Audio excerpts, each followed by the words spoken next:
dalam Al-Quran di surat 29 ayat 45 dikatakan inna sholata tanha 'anil fahsya'i wal munkar.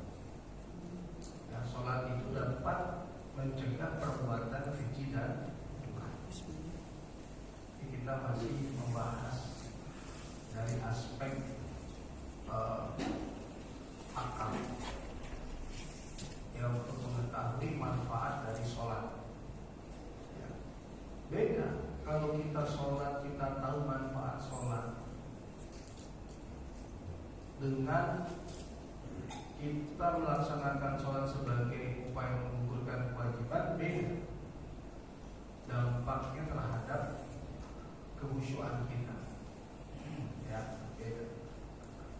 Nah, kenapa sholat dapat mencegah perbuatan keji dan munkar? Ada kesadaran penuh di dalam sholat bahwa kita sedang menyembah Allah. Ya, ada kesadaran dalam diri kita bahwa kita sedang menyembah Allah. Sebagaimana yang juga saya sampaikan kepada Bapak Ibu sekalian, sholat itu menjadi tiang kehidupan kita, yang menjaga kita, merawat kita, melindungi kita dari hal-hal yang dilarang oleh Allah Subhanahu wa taala. Nah, kemudian kalau kita tahu bahwa ibadah sholat itu juga mendatangkan kebahagiaan, ya, misalnya di dalam surat Al-Mu'minun surat 23 Surat 23 ayat 1 itu dikatakan oleh Allah Subhanahu wa taala, qad aflaha al-mu'minun, ya, aflaha yuflihu. Ya, ada al-falah, kemenangan, kebahagiaan. Ya. Berbahagialah orang yang beriman, qad aflaha al-mu'minun.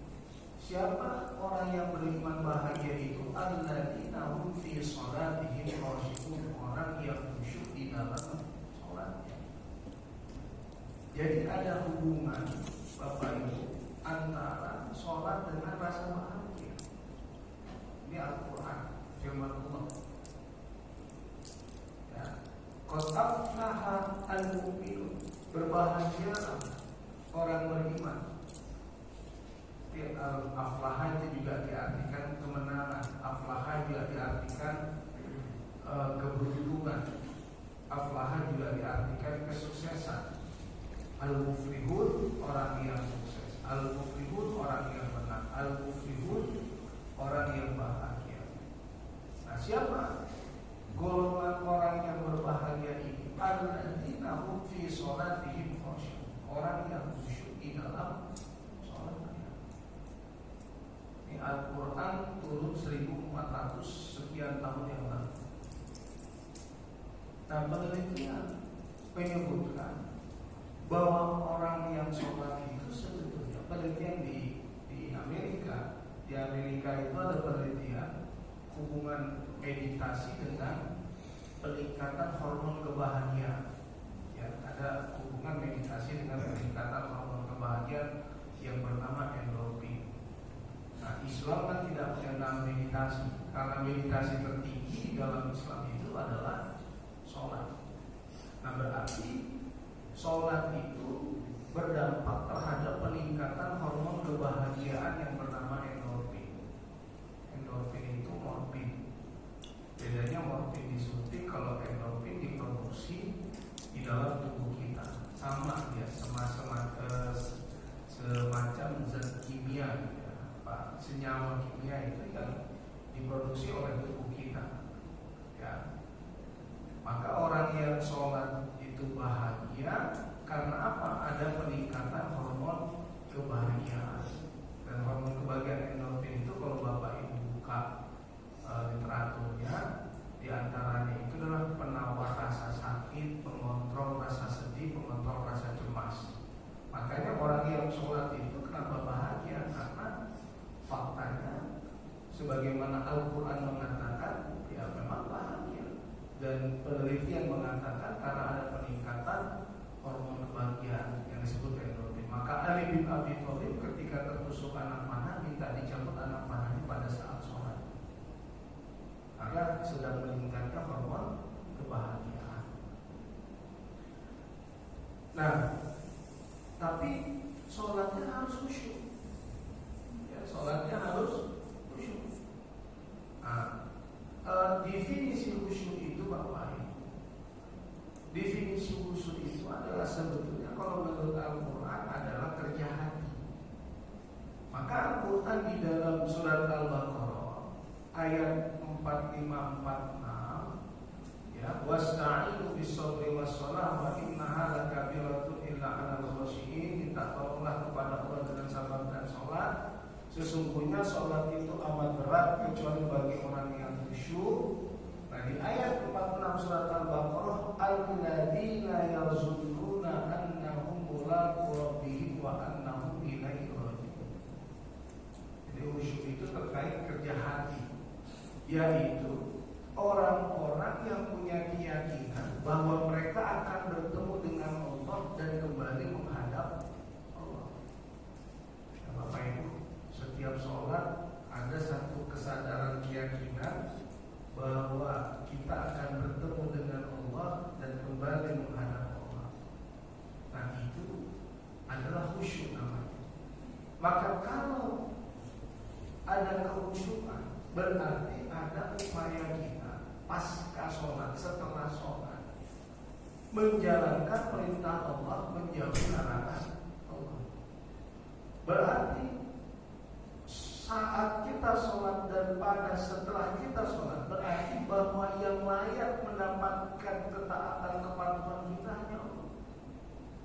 Berarti akan ada penguatan tauhid kita. Segala sesuatu terjadi atas kehendak Allah, maka serahkan kepada Allah. Berarti ada kesadaran dalam diri kita. Kita harus sabar dalam ketaatan kepatuhan kita kepada Allah.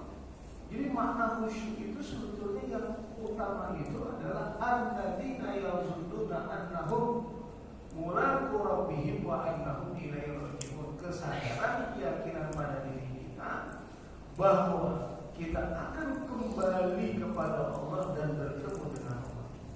Nah, kalau sudah ada itu pada diri Bapak Ibu, maka kita masuk golongan yang khusyuk. Maka akan diikuti dengan gerakan. Kalau sudah hatinya khusyuk, maka gerakannya jadi khusyuk. Ini kalau ada orang misalnya Allahu Akbar, Allahu Akbar, Allahu Akbar. Nah, berarti kan gerakan tidak khusyuk. Kenapa? Karena gerakan itu mencerminkan hati yang sedang tidak. Kalau sudah masuk ke khusyuk, orangnya akan ikhlas, akan sabar, tawakal, hidup penuh cinta. Obsesi tertingginya adalah Allah, tempat kembalinya adalah Allah, tempat bersandar dan tempat kembalinya adalah Allah. Ya, taat kepada Allah, banyak bersyukur kepada Allah. Kenapa? Karena hatinya sudah khusyuk. Makanya sholat itu jangan sekedar menggugurkan kewajiban, tapi harus sampai kepada tingkatan sholat orang yang khusyuk. Ya, itu dia Bapak. Nah, apa manfaat lain dari sholat? Manfaat lain dari sholat itu adalah keistiqomahan. Ya, seseorang yang rajin sholat, 5 waktu sholatnya, bahkan ditambah dengan sholat-sholat sunnah. Ya, di samping sholat itu adalah sebuah pertahanan buat hidup dia dari perbuatan keji dan mungkar. Sholat itu sebagai jalan untuk menuju kebahagiaan. Sholat itu juga bimbingan Allah kepadanya. Dengan dia sholat, Allah membimbingnya ke jalan yang dicintai dan diridhoi oleh Allah. Bahkan Allah golongkan dia kepada golongan orang-orang muflihun. Bahkan sholat itu menjadikan jalan dia untuk bahagia. Ya, bahagia. Nah, sholat juga ternyata adalah menjadikan seseorang itu punya prinsip dalam hidupnya. Kalau Bapak Ibu pengen mengambil teman partner bisnis, ya, partner bisnis, cari orang yang aktif di masjid, terutama apalagi subuh. Nah, orang yang konsisten insya Allah, orang yang punya komitmen insya Allah. Iya. Nah di dalam surat 30 fa'akim wajhaka lid-din, surat 30 ayat 30, ayatnya 30. Fa'akim wajhaka lid-din hanifan fitratallahi allati fatara an-nasa 'alaiha la tabdila li khalqillah dzalika ad-dinul qayyim walakinna aktsaran nasi la ya'lamun. Bapak Ibu kita itu dikasih oleh Allah fitrah. Fitrah itu untuk mengenal Dia, untuk dekat dengan Dia, butuh kepadanya, itu fitrah. Suara kebenaran, suara hati.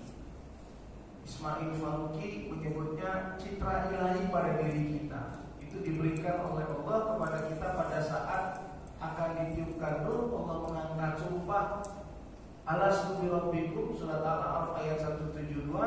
Qalu bala syahidna, bukankah aku adalah Tuhanmu? Maka ruh berkata, kami bersaksi engkaulah Tuhan kami. Ya. Nah maka citra ilahi ini atau fitrah ini atau suara kebenaran yang ada di dalam diri kita ini, ya, itu harus kita jaga, harus kita rawat. Bagaimana menjaga merawatnya? Taat patuh kepada Allah, tegak lurus. Maka Allah katakan, hadapkan hatimu kepada agama Allah. Itulah fitrah Allah. Surat 30 ayat 30. Dengan fitrah itu Allah menciptakan manusia, tapi kebanyakan manusia tidak mengetahui. Nah, maka yang mengetahui siapa? Yang belajar. Yang mengetahui siapa? Yang menuntut ilmu.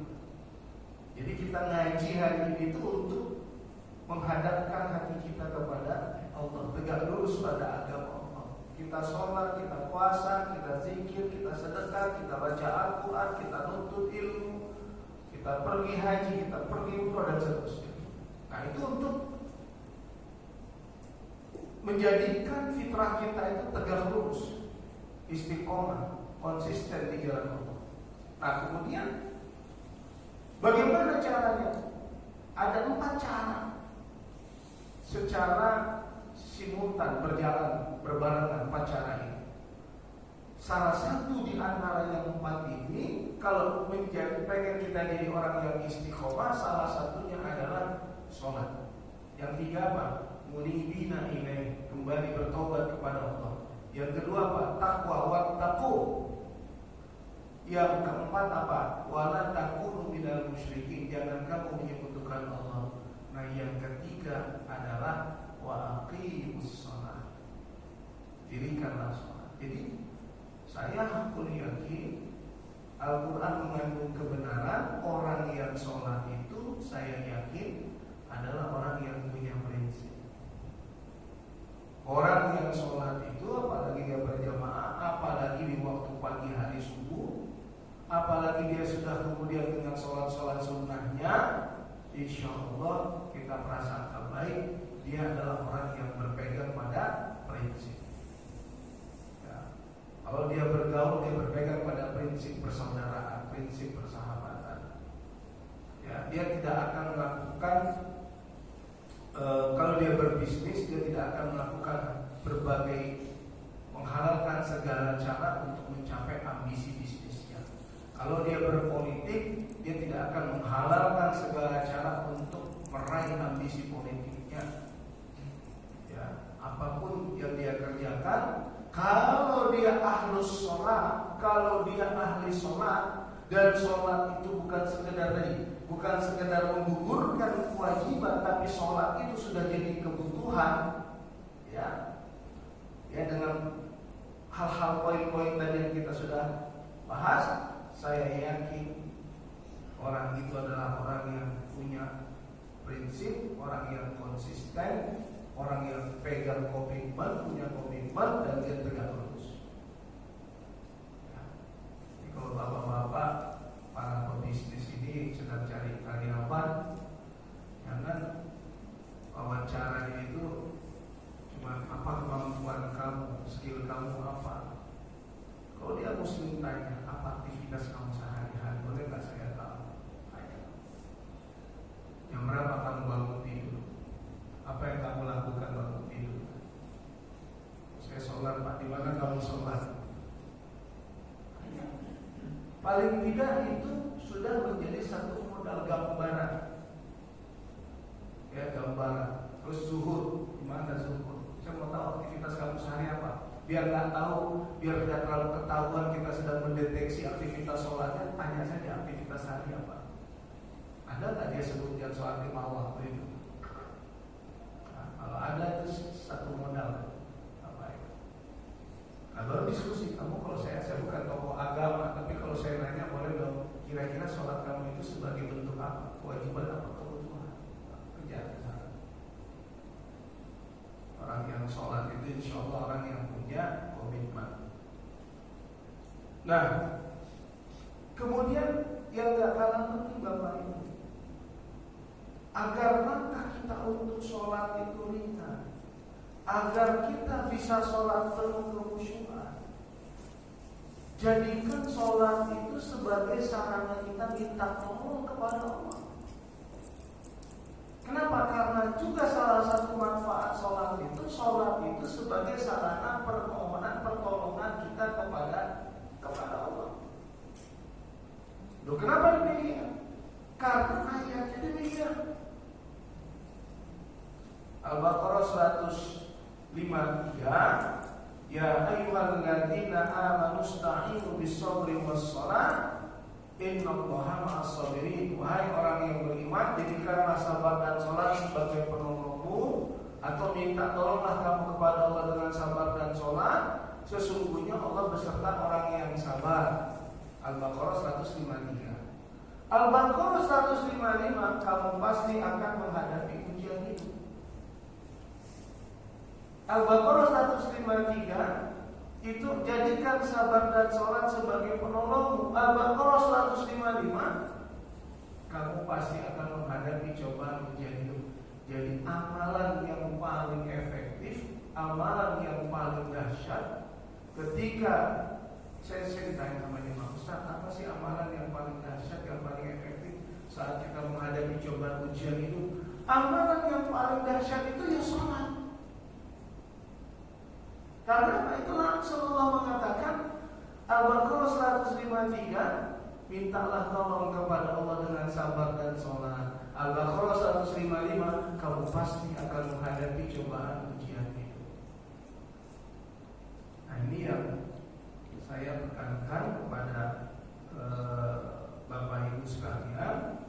Pada saat sholat itu ada zikrullah, pada saat sholat itu ada doa, ya kan? Rabbil firli warhamni wajiburi warfa'ni warzuqni wahdini wa'afini wa'fu'ani. Kayak subuh tadi ada doa kunut, Allahumma fi man hadai wa'afina fi man afai wa tawallana fi man tawallai wa barik lana fi ma a'tai wa qina bi rahmatika syarra ma qadai, dan seterusnya. Mengadu doa, ya.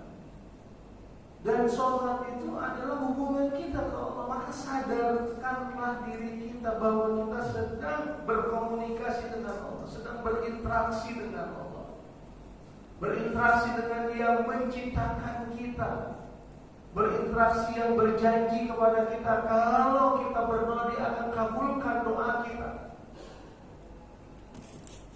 Kita sedang berinteraksi dengan Dia. Maka pada saat sholat itu adalah saat kita paling dekat dengan Allah.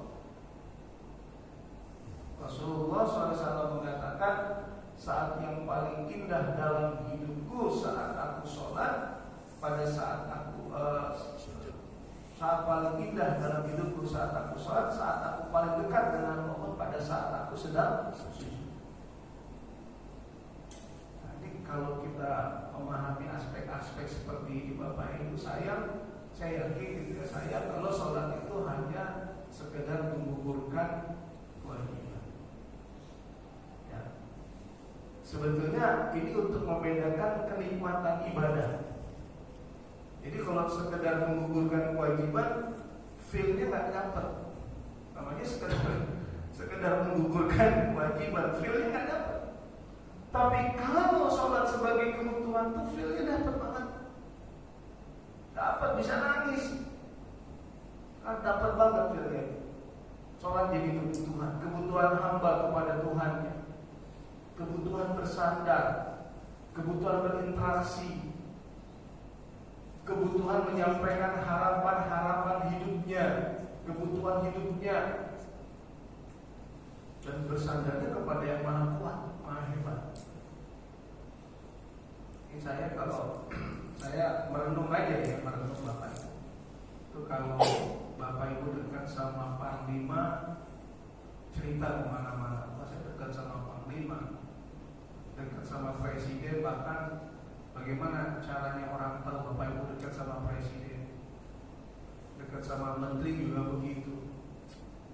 Padahal maaf ya, Presiden itu tak punya kontribusi apa-apa buat kita secara personal.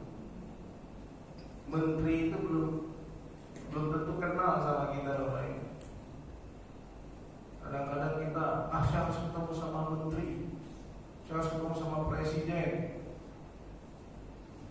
Ya, Allah itu dari kita tidak ada menjadi ada, sampai nanti suatu saat kita tidak ada. Begitu kita di alam barzah disayangi, dicintai, dirahmati oleh Allah, kita lebih penting kadang-kadang waktu kita untuk orang yang belum ada kontribusinya kepada kita dibandingkan untuk Allah. Bapak Ibu kalau mau ketemu orang penting, rasanya penting banget, berpenampilan penting gitu. Tapi ketemu Allah kadang-kadang penampilannya pakai kaos, sarung, penampilannya gak rapi. Itu kadang-kadang bertentangan sama hati nurani kita. Makanya kenapa sunat pakai parfum, ke masjid memperindah diri, pakai pakaian yang baik, penampilan yang baik. Ya, kita untuk undangan orang yang belum punya kontribusi untuk kita, ada kontribusinya sedikit, membuka jalan bisnis misalnya, itu gak seberapa dibandingkan Allah yang ngasih kita sehat, ngasih kita hidup, ngasih kita rezeki, ngasih kita keluarga. Maksud saya Pak, renungan bahwa kadang-kadang Allah itu memang gak pernah jadi prioritas buat kita.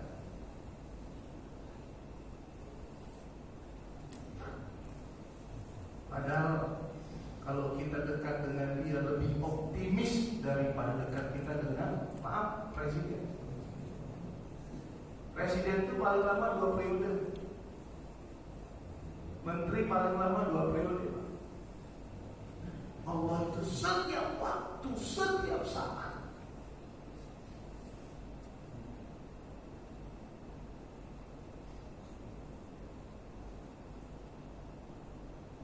Pejabat, pengusaha apapun, kita dekat foto berdua, udah ngasih apa?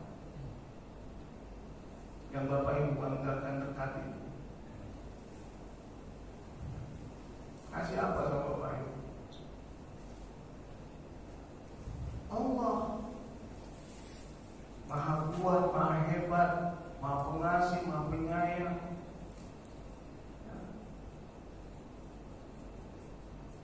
Bapak Ibu kapan saja bisa bertemu dengan dia, kapan saja bisa bersamanya ya. Kapan saja. Presiden paling 10 menit kasih waktu sama kita. Habis 10 menit lah, besok belum tentu kenal lagi Pak. Saya ketemu kemarin 10 menit Pak. Yang mana? Kan banyak urusan. Banyak. Allah setiap waktu tinggal ambil air wudu, sujud.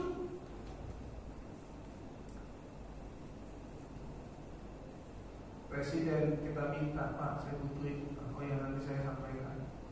Tunggu sehari 2 hari. Bisa lupa. Bisa lupa. Allah bilang ke Nabi Muhammad, wa iza sa'alaka ibadi anni fa inni kepadamu tentang aku, katakan aku dekat. Katakan aku dekat.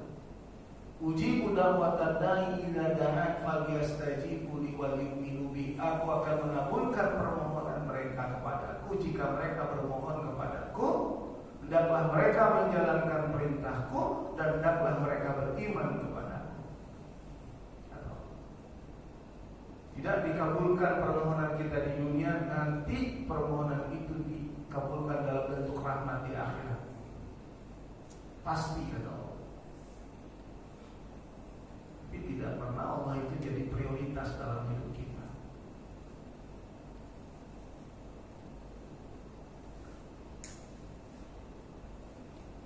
Ketemu dengan pejabat 1 jam kurang.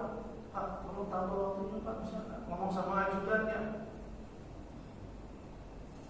Ketemu sama Allah 5 menit kelamaan. Tuh Imam panjang amat bacaannya. Gimana kita ini? Ketemu dengan pejabat, meeting sama pengusaha 1 jam kurang. 5-10 menit menghadap yang menciptakan kita. 5-10 menit menghadap pencipta yang ngasih kita hidup, ngasih kita rezeki, ngasih kita rumah, ngasih kita mobil, ngasih kita aset, ngasih kita anak, ngasih kita cucu. Kurang. Kelamaan. 10 menit kelamaan. Benar gak sih Pak? Lama banget ya. Padahal kalau dihitung sholatnya 24 jam itu nikmat Allah. 24 jam itu waktu umur dikasih ke kita setiap hari 24 jam. Nikmat gak kira-kira 24 jam itu? Nikmat.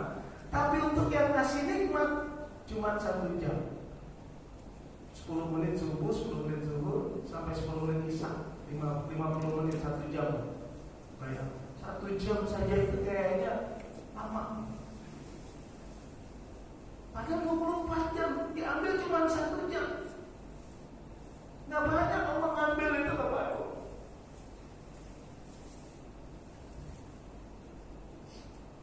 Pegang HP sejam 2 jam main WA nggak sadar tiba-tiba udah sejam lebih. Sambil ketawa happy, sholat kok nggak happy? Karena pas sholatnya buru-buru gitu.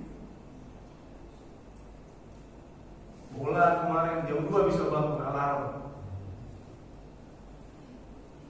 Untuk yang ngasih kesempatan bisa nonton bola, umur gitu, umur. Untuk pemberi umurnya kan pengen bangun jam 2 itu kan bisa bangun. Tapi untuk yang ngasih waktu buat kita nggak bisa bangun. Untuk tahajud itu nggak bisa bangun. Aneh. Nah ini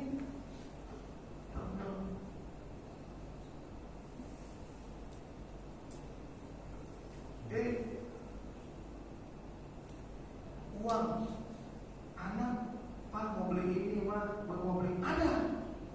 Tapi untuk yang ngasih uang Allah, untuk masjid nggak ada, untuk panti asuhan nggak ada. Tapi kalau untuk anak itu kan dari Allah ada, semua ada. Diperjuangkan ada Pak uang untuk ada. Tapi untuk rumah yang menciptakan kita nggak ada, atau ada tapi minim. Jadi jujur, Allah nggak pernah prioritas.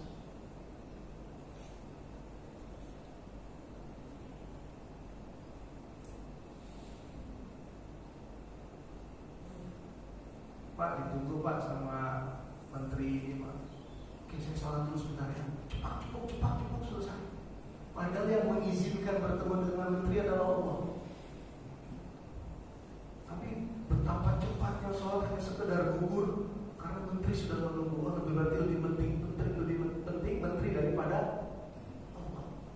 Jadi kalau kita hitung begitu, aduh, nangis kita. Ya Allah, zalim aku zalim ya Allah.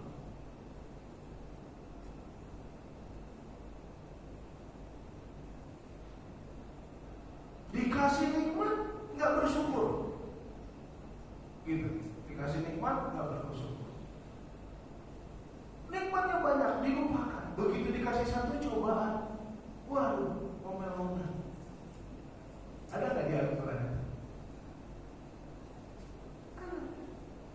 innal insana khuliqa halu'a idza massahu syarru jazua wa idza massahu khairu manua. Dapat nikmat, waduh, sombong. Begitu dicabut nikmatnya, dikasih cobaan, mengeluh.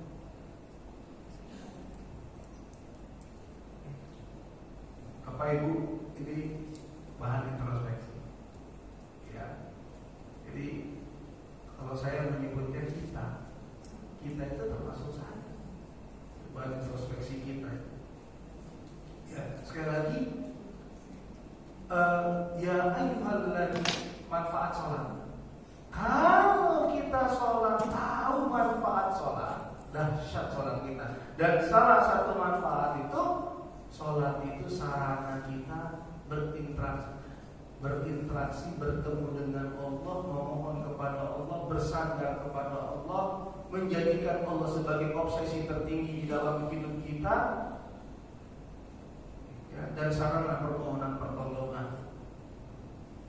Enak kalau sholat sebagai sarana permohonan pertolongan itu enak banget. Ini yang saya bilang nambahnya khusyuk itu di situ.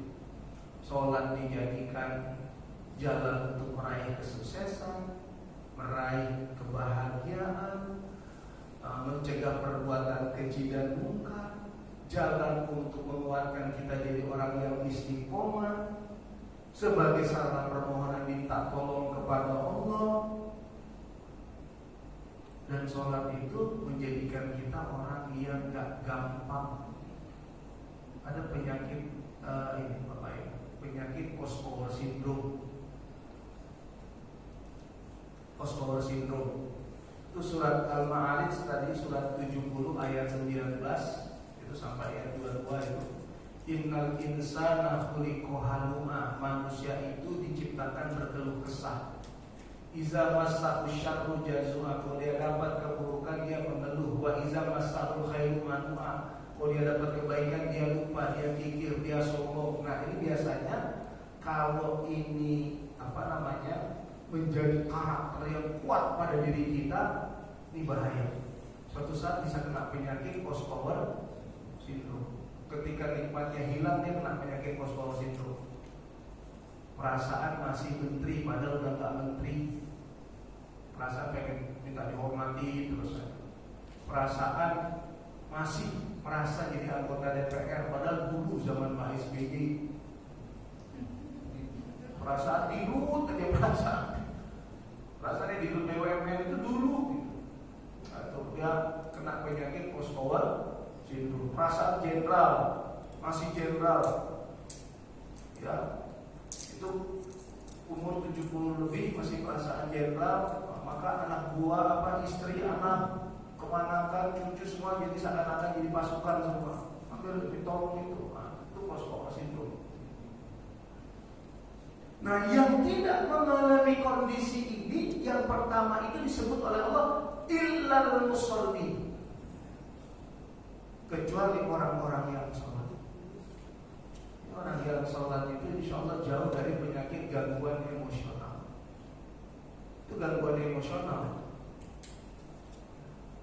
Jadi kalau tidak sholat labil, kan dapat ketika mendapatkan ujian goyang, ketika dapat nikmat sombong. Kecuali orang yang sholat, dan baru kemudian orang yang menginfakkan hartanya dan seterusnya. Tapi yang pertama itu Allah sebut adalah orang yang sholat. Nah, Bapak Ibu subhanallah, ini banyak sekali ya kalau kita kaji di Al-Quran itu manfaat sholat. Dan yang terakhir itu apa? Surat Al-Anfal ayat 2, ayat 3, ayat 4, surat 8. Innamal mu'minuna alladzina idza dzukirallah wajilat qulubuhum. Orang beriman itu jika disebut nama Allah gemetar hatinya. Wa idza tuliyat 'alaihim ayatuhu zadatuhum imana. Jika dibacakan ayat-ayat Allah bertambah imannya. Wa 'ala rabbihim yatawakkalun. Dan hanya kepada Allah mereka berserah diri. Alladzina yuqimuna shalah, orang yang mendirikan, orang beriman itu mendirikan sholat. Wa mimma razaqnahum yunfikun, dia akan menginfakkan hartanya di jalan Allah. Dua saja amalan utamanya. Kalau yang tadi sebelumnya ciri khas orang beriman, jika disebut nama Allah gemetar hatinya, jika dibacakan ayat-ayat Allah bertambah imannya. Wa ala rabbihim yatawakkalun, ciri khas yang ketiga dia adalah berserah diri kepada Allah. Nah, amalannya apa? Alladzina yuqimuna shalah, mereka mendirikan salat. Yang kedua apa? Wa mimma razaqnahum yunfikun, mereka menginfakkan hartanya di jalan Allah. Dua. Nah, apa kata Allah? Ulaika humul mu'minuna haqqan, itulah orang yang beriman dengan sesungguhnya. Ahum darajatun inda rabbihim, mereka punya derajat yang tinggi. Tiga, dapat hadiah dari Allah, derajat yang tinggi. Yang kedua, ampunan wa maghfiratun. Yang ketiga, wa rizqun karim. Dua. Ya, apa? Yang pertama, mereka mendapat derajat yang tinggi. Yang kedua, ampunan. Yang ketiga adalah rezeki yang mulia. Banyak orang yang mengabaikan sholat, Bapak Ibu. Ya, banyak orang mengabaikan sholat, padahal sholat itu induknya ibadah. Awwalu ma yuhasabu bihil abdu yawmal qiyamah, as-sholat, yang pertama nanti dihitung di hari kiamat dari amal seseorang adalah sholatnya.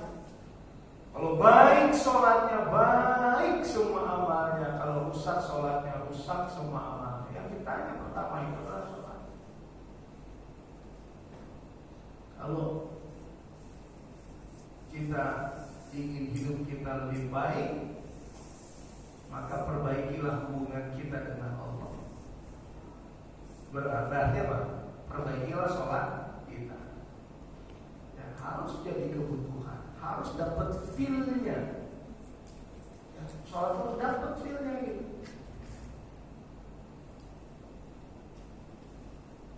Jadi kalau gugurnya kewajiban itu sebenarnya basa-basi aja gitu. Ada sholatan. Nah, kalau dapat ini semua Bapak Ibu, kalau dapat yang barusan, maka dialognya begini. Kalau gugur kewajiban gini kira-kira. Kalau gugur kewajiban, alhamdulillah udah selesai sholat, udah tenang. Dia tenangnya setelah sholat. Tapi kalau nikmatnya sholat itu pada saat tenang, itu pada saat sholat. Bapak Ibu, anak-anak kumpul dari mana-mana, dari luar negeri kumpul, ketemu di rumah sama Bapak Ibu. Itu nikmatnya itu atau nikmatnya setelah kumpul? Nikmatnya kan pada saat bertemu, bukan pada saat berpisah. Nikmatnya itu saat kita berdua gini dekat, itu nikmat, bukan saat kita berpisah. Berarti kan aneh itu. Alhamdulillah udah tenang, udah sholat. Kan harusnya tenang itu pada saat sholat. Alhamdulillah udah bahagia, udah sholat. Lu justru bahagia itu pada saat dekat dengan sumber kebahagiaan, dengan sumber cinta, sumber kasih sayang, sumber kehidupan.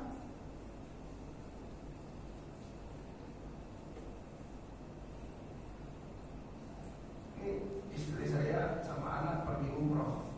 Istri saya ngitung hari deh, itu lama amat sih. Ternyata nggak asik berpisah itu. Itu keren saya. Bimbing pulang, istri berangkat sama anak. Itu fakta. Jadi aneh kalau bahagianya setelah sholat tuh aneh. Betul nggak? Kan dekat sama dipanggil presiden mau ketemu, kata presiden 10 menit ya, setiap pertemuan per orang 10 menit, per grup 10 menit. Kalau Allah nggak ngasih banyak sholat, asal tidak waktu-waktu yang dilarang saja. Nanti duha, sebentar lagi Allah mau ketemu sama kita. Suruh Allah pengen ketemu sama kita, suruh. Dan pahalanya pahala umroh dan haji tambah sempurna. Duha pembuka pintu rezeki, tahajud pengangkat derajat. Bapak Ibu, tadi qobliyah subuh, salat sunnah fajar. Salat fajar itu salat subuh, berarti sunnah fajar qobliyah subuh. Kalau di Arab namanya salat fajar. Salat subuh itu salatul fajar, itu namanya salat subuh. Kita di sini ada istilah sholatul fajar itu sholat sunnah, enggak, sholatul fajar itu ya sholat subuh. Nah di sana sunnah fajar berarti qobliyah subuh di Indonesia. Nah, qobliyah subuh itu pahalanya dunia dan seisinya. Ya. Sholat itu mendatangkan banyak manfaat. Dan beberapa ayat yang sudah saya sampaikan, Bapak Ibu. Maka jadikan sholat itu kebutuhan dalam hidup kita. Ya, kita jadikan sholat itu sebagai kebutuhan di dalam hidup kita. Maka kalau manusia ada akal, ada hati. Nah, kalau kita tahu tujuan sholat, manfaat sholat, yang disembah kita tahu, cara menyembahnya seperti apa, yaitu sholat, cara menyembahnya. Bagaimana tata cara sholat? Juga ada aturannya, kata Rasulullah, "Shollu kama ra'aitumuni usolli." Sholatlah engkau sebagaimana aku sholat. Tuh, akal kita ikut aktif dalam sholat, nggak kosong. Maka nggak liar tuh akal. Karena punya pengetahuan tentang sholat. Nah, hati penuh cinta, mahabbah. Oh, yang pantas aku cintai adalah Allah. Karena yang tidak pernah berhenti menyintai aku adalah Allah.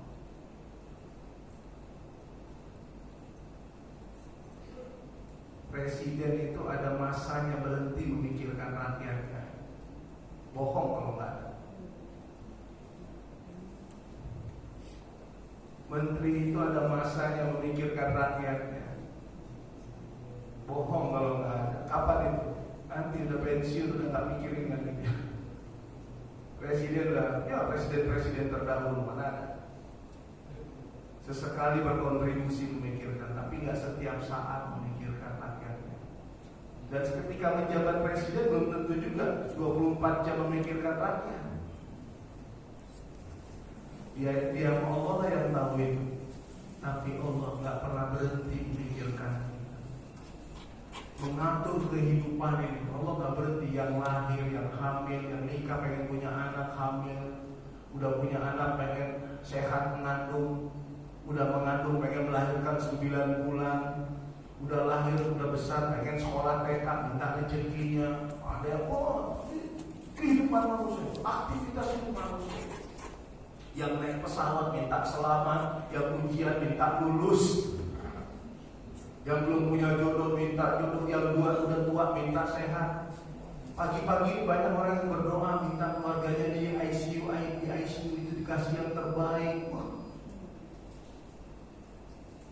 Allah tuh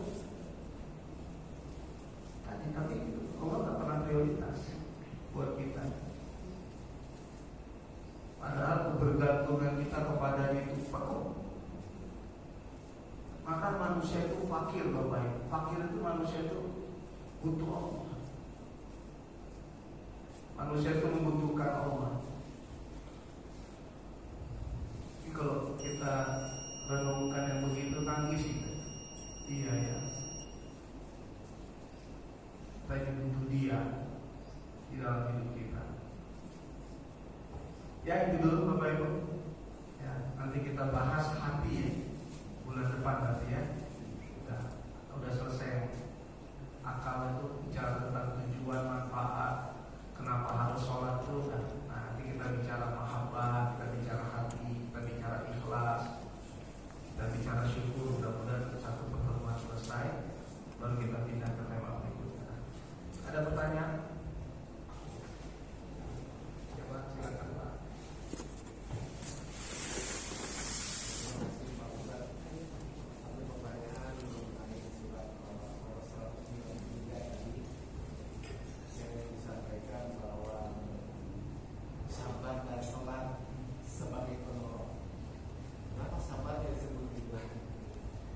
Iya, bukan sholat dan sabar, tapi sabarnya disebut.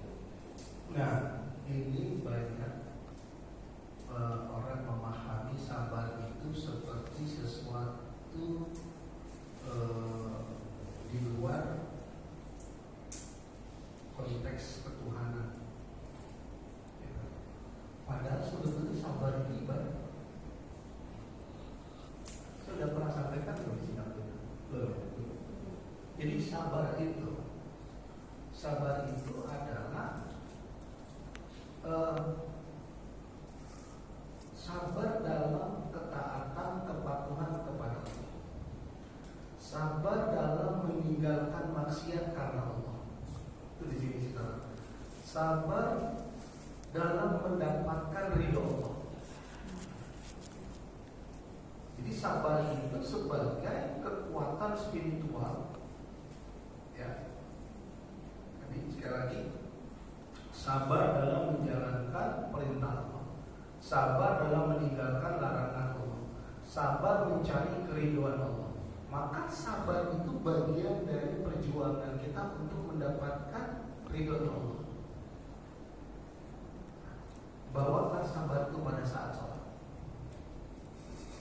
dan setelah sholat. Maka salah satu yang nanti Bapak Ibu dapat dari esensi sholat khusyuk itu adalah dengan sabar.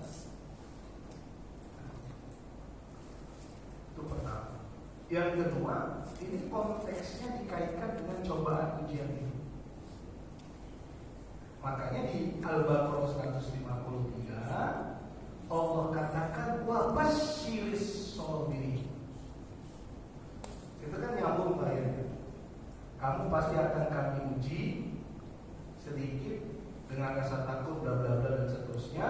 Kemudian Allah katakan wa basyiris sabirin, beri kabar kepada orang yang sabar, yang apabila ditimpa musibah mengatakan inna lillahi wa inna ilaihi raji'un. Sesungguhnya kita ini milik Allah dan hanya kepada Allah kita kembali. Nah, kemudian orang yang sabar ini kata Allah, ulaika alaihim shalawatun min rabbihim wa rahmah wa ulaika humul muhtadun. Diberikan oleh Allah 3 ampunan, rahmat, hidayah kepada orang yang sabar. Sabar dalam apa? Bukan hanya cobaan saja, sabar dalam mencari keridhaan Allah. Nah, keridhaan Allah yang melalui sholat, melalui ibadah, melalui ujian-ujian itu dan seterusnya. Jadi ini dari siapa? Jadi salah satu nilai spiritual yang paling banyak disebut oleh Allah dalam Al-Quran itu adalah sabar. Karena manusia itu harus sabar dalam setiap keadaan, terutama dalam mencari keridhaan. Itu yang utama. Dikasih cobaan, saya sabar. Sabarnya untuk apa? Mencari keridhaan Allah. Ibadah, pergi haji, tinggalkan keluarga, harus sabar. Itu sabar. Kekuatan sabar untuk meninggalkan keluarga untuk memenuhi keridhaan, mendapatkan keridhaan Allah. Jihad harus sabar. Sabarnya itu apa? Berjuang untuk agama Allah, mencari keridhaan Allah. Bapak Ibu, bapak-bapak terutama, bapak-bapak itu kan pejuang keluarga, petarung. Jadi orang-orang yang mencari nafkah itu kan menjadi di jalan Allah. Bahkan sampai bapak-bapak harus pergi ke luar negeri. Ya, saya kalau udah ngejar makin dekat SPP uang kuliah itu kan apa nih, mau cari kerjaan apa ini? Mana lagi yang mau lepas ini? Kan begitu. Dan sabar dalam mencari, kita semua pejuang ya. Ibu-ibu pejuang di rumah pasti sabar ya. Cuman kalau saya bilang bapak-bapak ini petarung itu luar biasa. Keluar negeri, keluar kota, meeting di sana, meeting di sini. Kenapa saya tahu? Ada jemaah saya, dia bilang saya ke Inggris cuma untuk meeting Ustaz. Begitu selesai meeting sejam setengah atau 2 jam saya pulang ke Indonesia. Wah, sebegitunya berjuang itu untuk keluarga. Nah itu sabar dalam perjuangan, sabar dalam pertarungan, sabar dalam mencari keridhaan Allah. Nah tapi konteks yang tadi itu yang utama, sabar itu dijadikan kekuatan spiritual pada diri kita yang kita bisa gunakan, yang kita bisa bawa pada saat kita mencari keridhaan Allah, terutama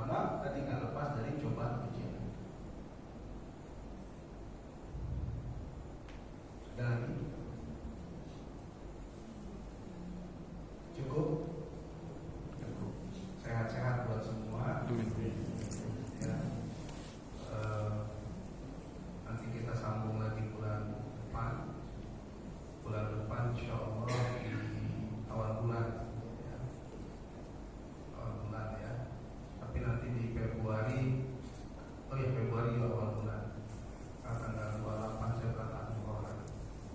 Ya, saya kira itu Bapak Ibu sehat-sehat buat semua. Semoga Allah melindungi kita. Subhanallahumma wa bihamdika asyhadu an la ilaha illa anta astaghfiruka wa atubu ilaik. Assalamualaikum warahmatullahi wabarakatuh. Waalaikumsalam.